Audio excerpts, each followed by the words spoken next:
Welcome back to KEMAR CSEC Resources. This is our POA, Principles of Account for CSEC revision class on ratios. And today we will be revising for Paper 2, May-June 2018, Question 2, which is on ratios. Here we go. Okay, so for the gross profit margin, we're going to write the formula. So the formula for the gross profit margin is your gross profit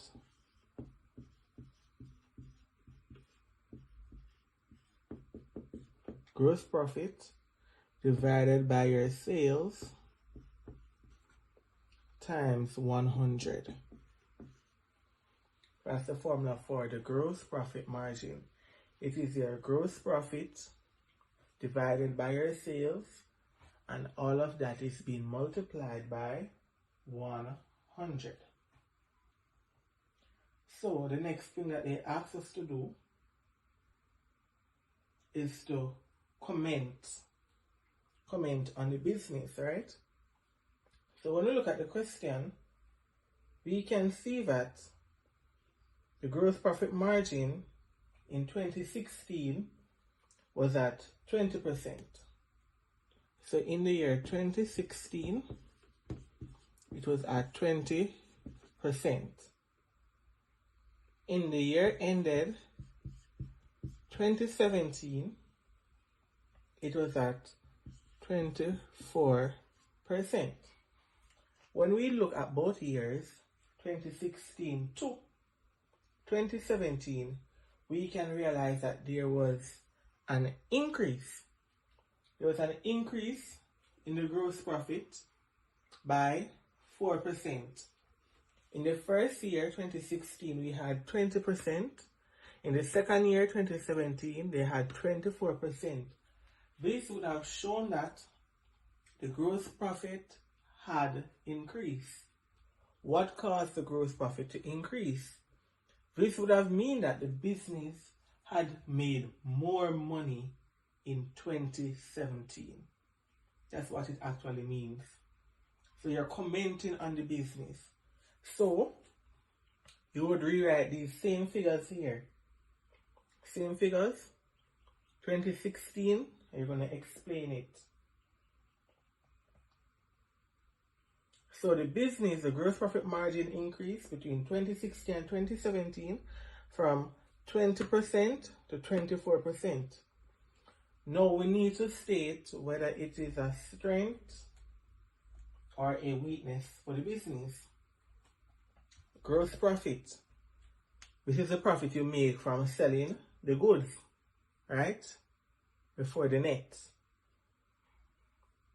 So the fact that you have more money within the business, would it be a weakness?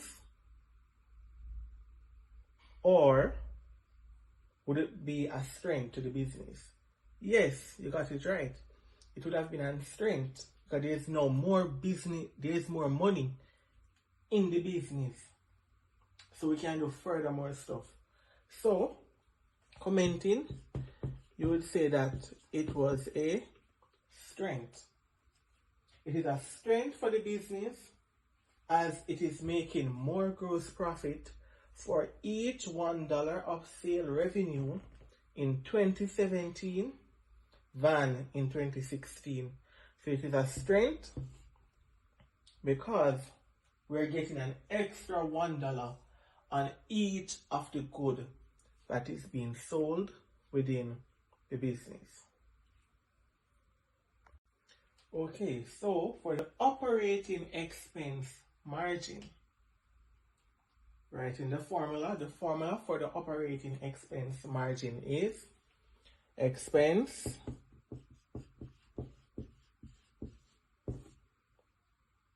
divided by your revenue, which is also sales, multiplied by 100. That's the formula. Operating expense margin is the expense divided by the revenue. All of that then being multiplied by 100. So we need to analyze now. So we can say with this ratio here, the business is operating their expenses, right, which is being increased by 2%. 2%. How did we get the 2%? In the year 2016, the operating expense margin was 9%. In the year 2017, it was at how much? 11%. It was at 11. So what can you see between the 2 years? Right. We would have seen an increase, right? We would see another increase of a 2%. So using this ratio, the operating expense, we can say that the business is operating their expense margin, right, which increased by 2%, which is the 9 to the 11%, between 2016 and 2017. Even though it increased, this would have been a weakness. It would have been a weakness for the business. Why? Because the business, this is a weakness for the business, as more of each sale dollar of sales revenue in 2017 than compared in 2019. This is a weakness for the business as more of each $1 of sales revenue in 2017 than compared in 2016. You have to analyze it properly. Remember that expenses are not good for the business, right? Expense mean that you're being charged for more of the operation. When there's operation within the firm, it causes an expense, which is a cost to the business.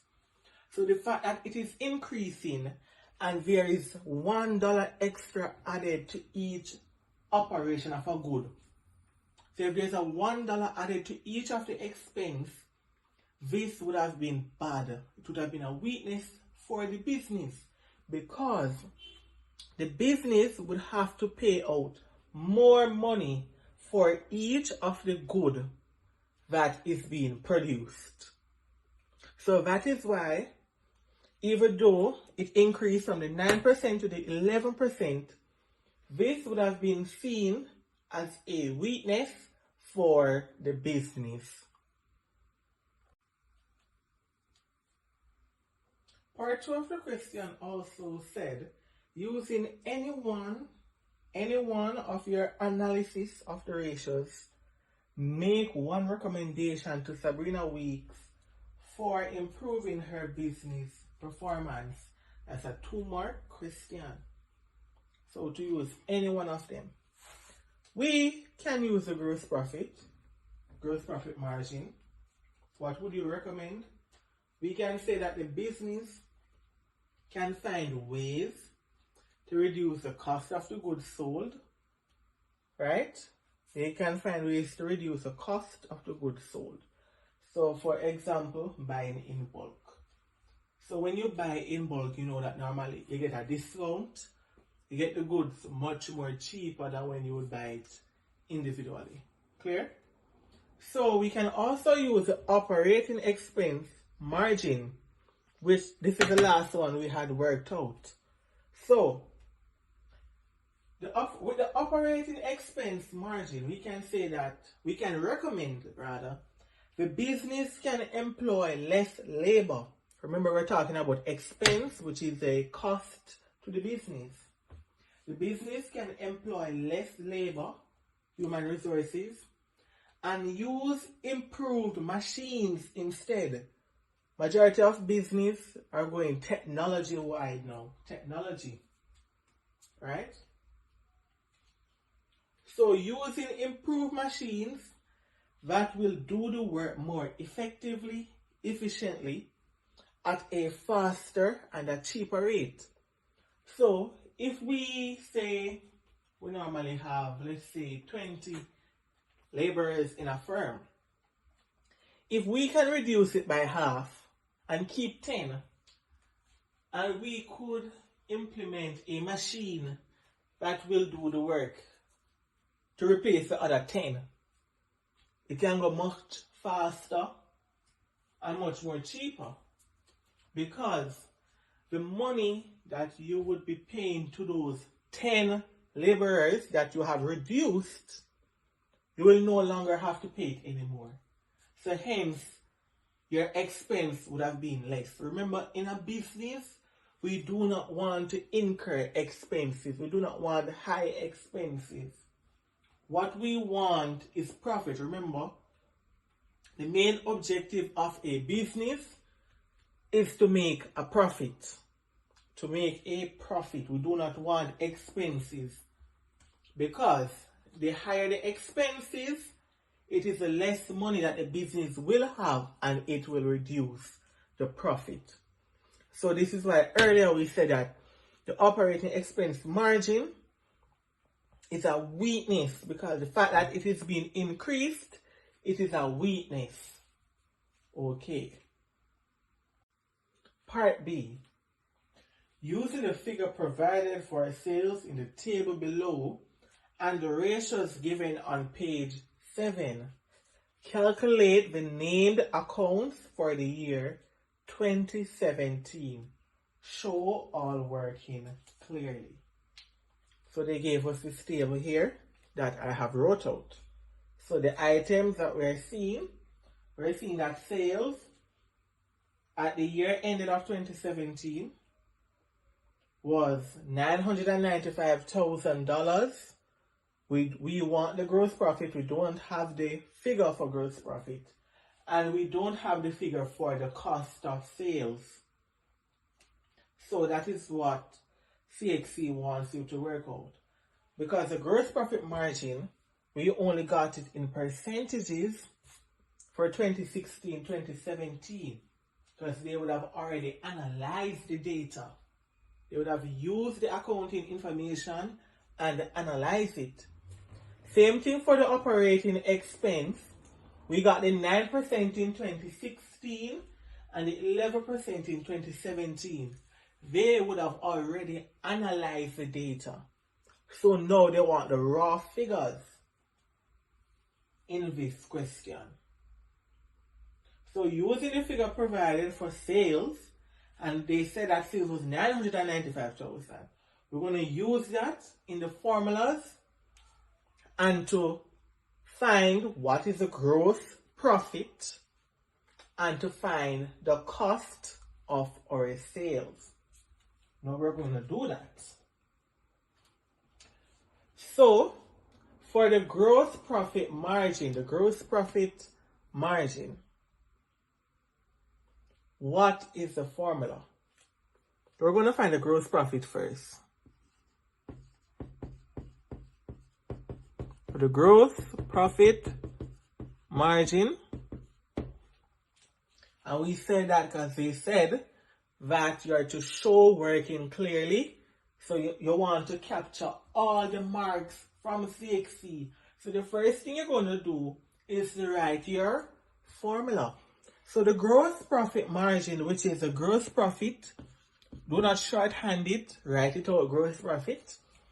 Gross profit over your sales times 100. But one might be wondering, we want to calculate the gross profit margin, but we do not have the figure for gross profit. And that's what we're trying to figure out. And we need that figure in our formula. We already have the 100%. And they already gave us the sales. So this is where math comes into place. The substitution and all of that. So for the sales, they gave us $995,000. So how can we find that? Remember that they had already analyzed the information for you. And they had said that the gross profit at the end of the year 2017 was 24%. 24%. How are we going to find this? We are going to use this 24%, find 24% of our sales. We're doing the opposite. So instead we're dividing with our gross profit divided by sales. We're doing the opposite. This is where math comes into play. 24% of the sales figure, which is 995,000. So 24% of the 995,000 would have equal to 238,800. This would have been your answer for your gross profit margin. And if you substitute those figures into the formula, you will get back the same answer. So we used the sales figure right here and we applied the 24%. It is coming from the question before. Remember, they would have had the information and analyzed it. They analyzed it already and said that it valued 24%. So remember, you have your gross profit. Where is the gross profit coming from? It's coming from your sales. You have to sell in order to make a profit. So if we said that the gross profit, let's not say gross now. If the profit was 24,000, how can we find that figure now? We need to find 24% of the sales figure to know the gross profit margin. That's what we did there. Simple as that.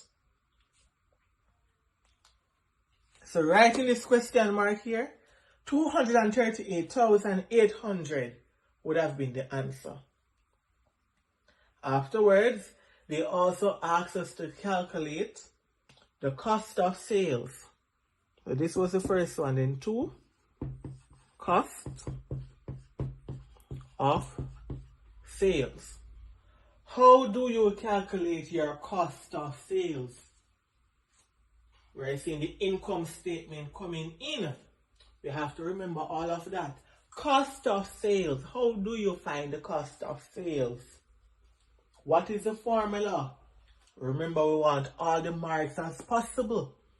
To find your cost of sales, this would have been sales less the gross profit. Sales minus the gross profit equals to your cost of sales. That's how you find it.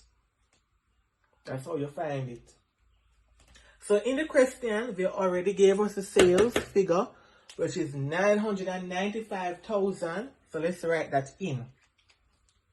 We're going to write it in. 995,000. And we want to subtract our gross profit. So remember, we sold goods. We sold goods at the value of 995,000. And now we want to subtract the gross profit from it in order to know how much it cost us, the business. How much did it cost the business in order to sell each of these goods? So we're going to use the gross profit. And we calculated already that the gross profit is 238,800. So if you did not calculate the gross profit correctly, you'd have lost those marks and you would have lost the next set of marks for your cost of sales. So you have to be paying attention and working properly in the exam. Gross profit figure.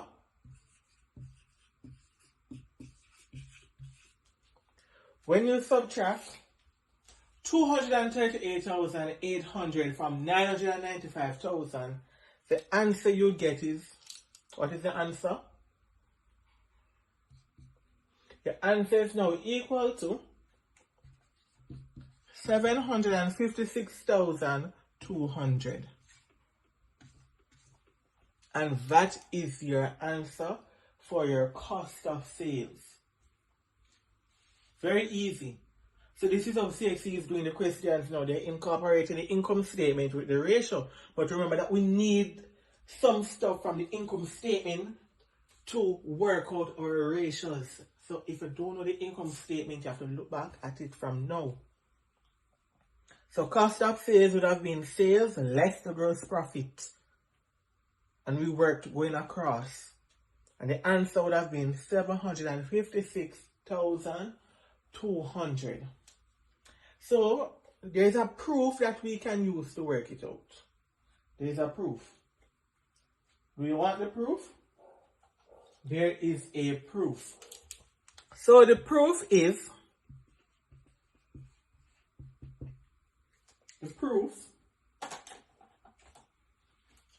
if we say that our gross profit, how can you find the gross profit? Regular speaking, gross profit would have been sales less the cost of sales, right? Sales less cost of sales. How can we do that now? We said that the sales figure was 995,000 and we say the cost of the sales was 756,200. When we less that now, we get 238,800. That would have been your answer.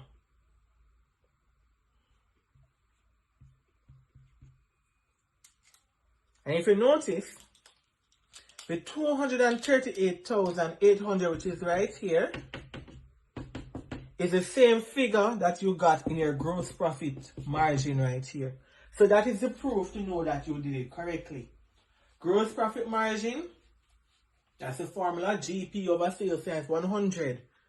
But because they gave us the gross profit as a percentage already, we had to find 24% of the sales. And we got the 38,800. Then the cost of sales now would have equal to sales less the gross profit. So you see that we are working in reverse now. So 995,000 minus 238,800 would have given you 756,200. And to prove it, the proof, remember that to find the gross profit, it would have been sales less the cost of sales. So to find the gross profit, this would have equal to this.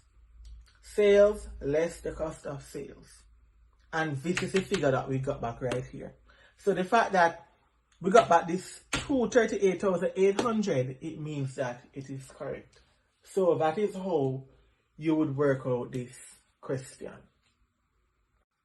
So for the next section now, it states, the following information is also available for Sabrina for her business for the year ended 31st of December 2017. We can see inventory at the 1st of January, that's opening inventory, 2017 for $25,000. Inventory at 31st of December 2017, which is at the end, so that's closing inventory, which is valued $40,000. And the question is asking us to state the formula used to calculate the rate of inventory turnover. The formula to calculate the rate of inventory turnover. So let's do that. What is the formula? So the rate of inventory turnover is equal to cost of goods sold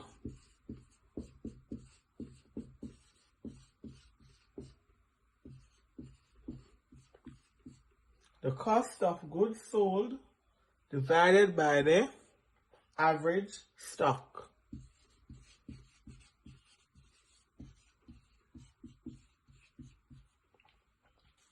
That is the formula. The rate of inventory turnover, which is equal to cost of goods sold divided by your average stock. Then they further ask us to calculate, Sabrina, weeks rate of inventory turnover for the year ended 31st of December 2017 at the end. Now they want you to use this formula to calculate her rate of inventory turnover at the end of 2017. So how do we calculate that? Let's go. Cost of goods sold.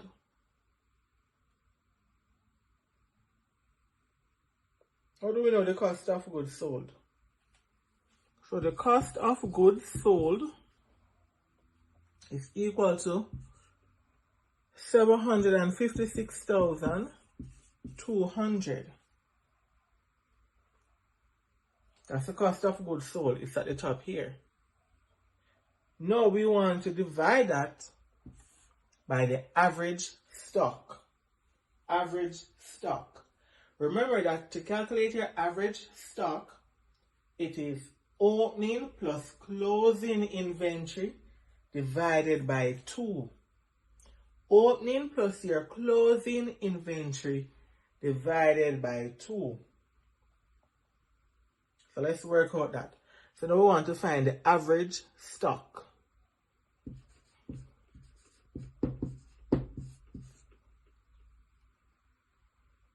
So, according to the question, they gave us the figures. Your opening stock would have been 25,000.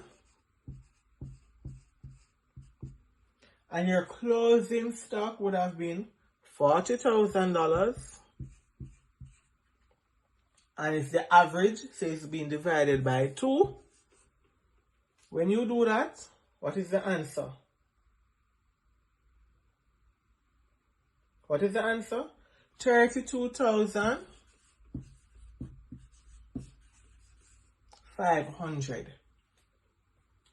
Because the 25,000 plus the 40,000 would have given you $65,000. Then you divide it by 2, you get 32,500. So we have input our figures into our formula. So remember, the rate of inventory turnover is the cost of goods sold, which is 756,200, divided by the 32,500. When we divide that, the answer we get is, it is now equal to 23.27. 23.27. And remember that the answer is in times. And that's how you would work it out. So to calculate Sabrina Weeks' rate of inventory turnover, the answer would be 23.27 times. We have come to the end of our video of our revision class on the ratio analysis for CSEC Principles of Accounts, and today we review the May-June 2018 past paper, question number 2. Thanks again for watching. Remember to subscribe, like, and share.